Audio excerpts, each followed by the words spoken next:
Michel, c'est qu'on ne le sait pas. On ne sait pas combien de gens ça affecterait. Pas plus le gouvernement que les statisticiens ont des chiffres là-dessus.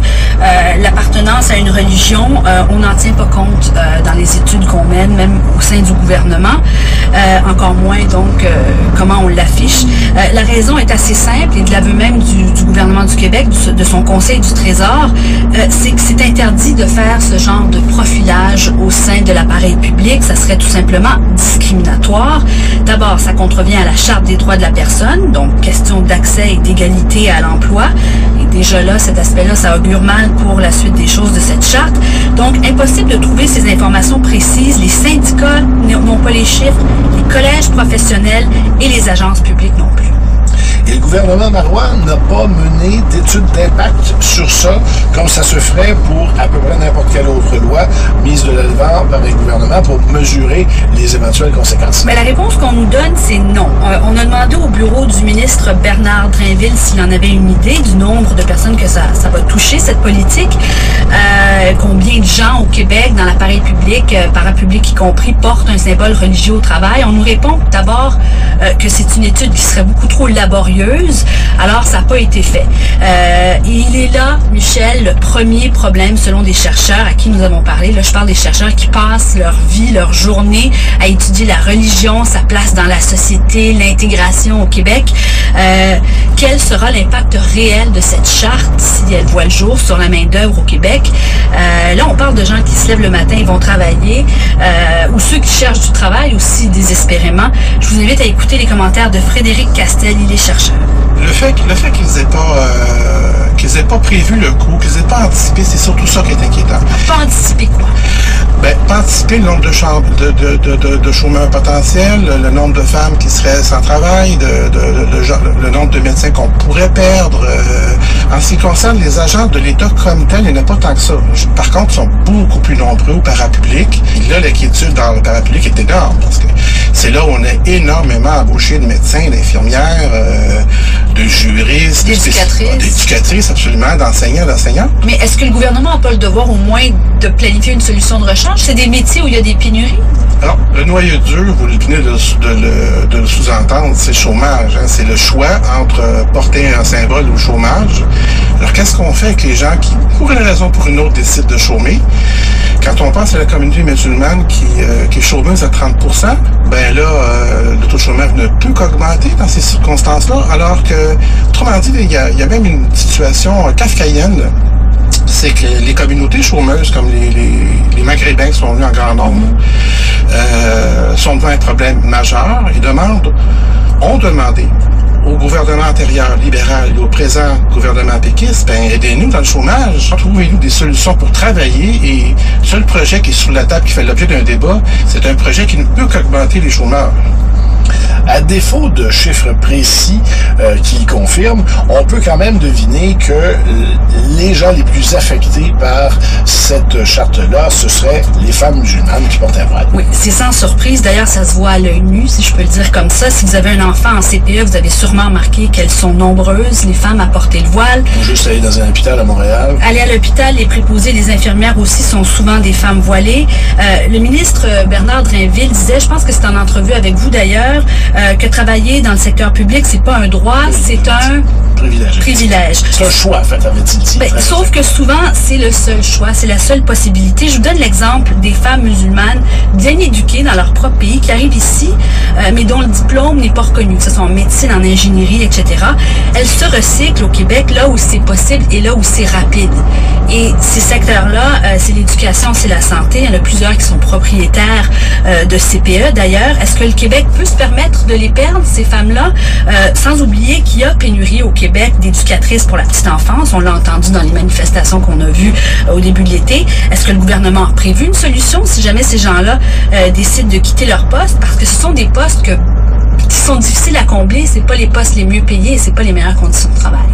Votre expert, M. Castel, qu'on a entendu tout à l'heure, disait ça pourrait ça pourrait résulter à un choix entre travailler et devenir chômeur. Est-ce qu'on peut s'attendre à ce que les femmes musulmanes qui sont visées en grand nombre par cette loi-là se conforment? Vous savez, Michel, ça n'a pas été facile de faire parler au micro. D'ailleurs, aujourd'hui, ça a été impossible de faire parler au micro des femmes qui sont dans cette position-là et qui devront le faire, ce choix-là, qu'elles qualifient souvent de déchirant quand on leur parle sans les enregistrer.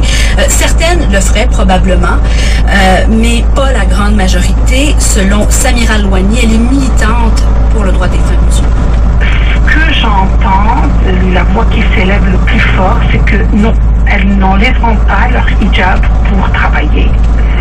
Parce qu'elles considèrent que ça fait partie de leur identité. Et donc on ne peut pas séparer, elles ne peuvent pas vivre identité à la maison et une autre identité à l'extérieur. C'est la même identité, c'est la même personne. Ça fait partie d'elles-mêmes. Donc, confrontées au choix, ce qu'elle nous dit, c'est que les femmes vont choisir la religion, sauf que c'est sans oublier qu'elles vont sûrement, d'après les conversations que j'ai eues avec les chercheurs qui étudient ces communautés, c'est qu'elles vont contester. Et là, c'est là que le nombre n'est pas important. Il suffit d'un cas pour amener la chose juste en Cour suprême. Donc, la réplique, ce qu'on nous dit au sein de la communauté, c'est qu'elle se prépare. La loi n'est même pas encore déposée. Alors, on va voir. C'est pareil, c'est le 9 septembre qu'on va voir cette loi-là. On a parlé de la communauté musulmane aujourd'hui, mais on reviendra au cours de la semaine sur d'autres communautés, comment ça va les affecter. D'accord. Merci de m'avoir intéressé. Au revoir. Et Claude, d'avoir une loi semblable à celle du Québec qui s'attaquerait à la liberté de religion et à la liberté d'expression, que les valeurs ontariennes, ce sont des valeurs canadiennes d'égalité et de respect des droits et qu'elle continuera de le faire. On écoute ce qu'avait à dire Kathleen Wynne.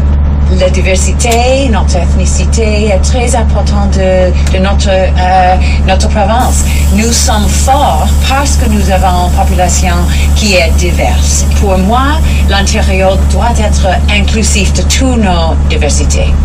Et Mme Wynne a ajouté en anglais que les autres provinces peuvent faire ce qu'elles veulent, qu'elle n'a pas l'intention d'intervenir directement, mais que ce n'est pas la direction que l'Ontario prendra sous sa gouverne. Il y a des organismes en Ontario qui pensent même que le débat qui a cours au Québec pourrait jouer en faveur de l'Ontario. De quelle façon, Christian? Certains à qui je parle aujourd'hui craignent que ça pourrait, ou en fait espèrent d'une certaine façon que ça pourrait dissuader les nouveaux arrivants à s'installer au Québec et de s'installer plutôt en Ontario. Même si pour le moment, le projet de charte des valeurs québécoises, c'est juste une idée, qu'il n'y a pas de document, qu'il n'y a pas eu de consultation, encore moins de projet de loi déposé. Ça commence déjà à soulever des inquiétudes. Évidemment, c'est pas le seul facteur. Il y a des facteurs économiques, culturels, familiaux, sociaux quand vient le temps de choisir une province. Mais d'après Lumembo Chiswaka, qui travaille avec les nouveaux arrivants à Toronto depuis 8 ans, le projet de charte des valeurs québécoises commence déjà à faire partie des discussions des nouveaux arrivants. Ça risque d'avoir un effet, surtout si ce débat va encore ressusciter les vieux démons. Et puis ça peut faire changer justement les opinions des gens pour ceux qui sont en train de se période. Je suis francophone, je voulais aller au Québec, mais avec la position que le gouvernement du Québec est en train de prendre, je préférais aller en Ontario. Même si je dois apprendre quelques mots pour apprendre en anglais, mais au moins là, on va me tolérer avec les signes religieux que je porte. Ben, cela dit, Christian, l'Ontario a vécu un débat semblable il y a quelques années là, concernant la prière à l'Assemblée législative à Queen's Park. Oui, quand Dalton McGuinty, en 2008, voulait réformer l'Assemblée législative, la rendre plus tolérante de la diversité, il avait voulu éliminer le Notre Père à Queen's Park. Et là, il y avait eu un tollé de protestations. Tout le monde et son frère avaient une opinion là-dessus. M. McGuinty a reçu des milliers de lettres qui dénonçaient l'attaque contre leurs valeurs traditionnelles. Il y a même la mère de Dalton McGuinty qui s'en était mêlée, qui lui avait donné un chapelet de bêtises. Bref, Dalton McGuinty, lui, s'est pas laissé dissuader. Il a quand même fait des consultations et finalement, il a accepté de garder le Notre Père. Mais maintenant, en Ontario, le Notre Père est suivi d'une autre prière. Une prière bouddhiste, hindouiste, de l'islam, judaïsme, mais parfois des incantations autochtones, un moment de silence. Donc ça devient multiconfessionnel. Ça devient multiconfessionnel. À l'Assemblée législative de l'Ontario, on n'a pas de crucifix et le député de religion religion sikh qui vient d'être élu à la dernière élection peut siéger avec son turban et son kirpan. Il faut dire aussi que la province n'est pas non plus à l'abri de débats sur les accommodements raisonnables. Et il y a eu aussi en Ontario des mosquées qui ont été vandalisées. Des mosquées qui ont été vandalisées, incendiées, il n'y a pas si longtemps de ça. Vous vous rappellerez peut-être même aussi en 2005, M. McGuinty voulait permettre que certaines disputes familiales soient réglées à partir des principes de la charia. Tout ça, ça n'avait pas fait long feu. Il y avait aussi un tollé à ce moment-là. Oui.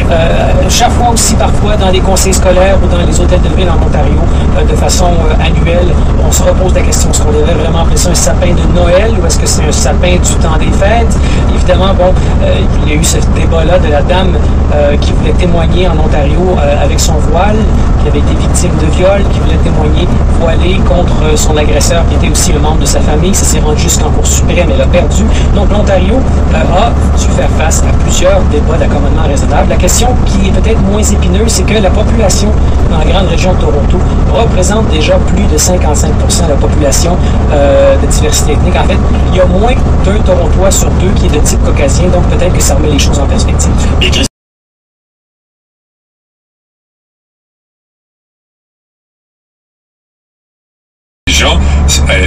Augmenté légèrement, passant de 2 à 3,2% au premier trimestre cette année. En tout cas, ça a arrêté de descendre.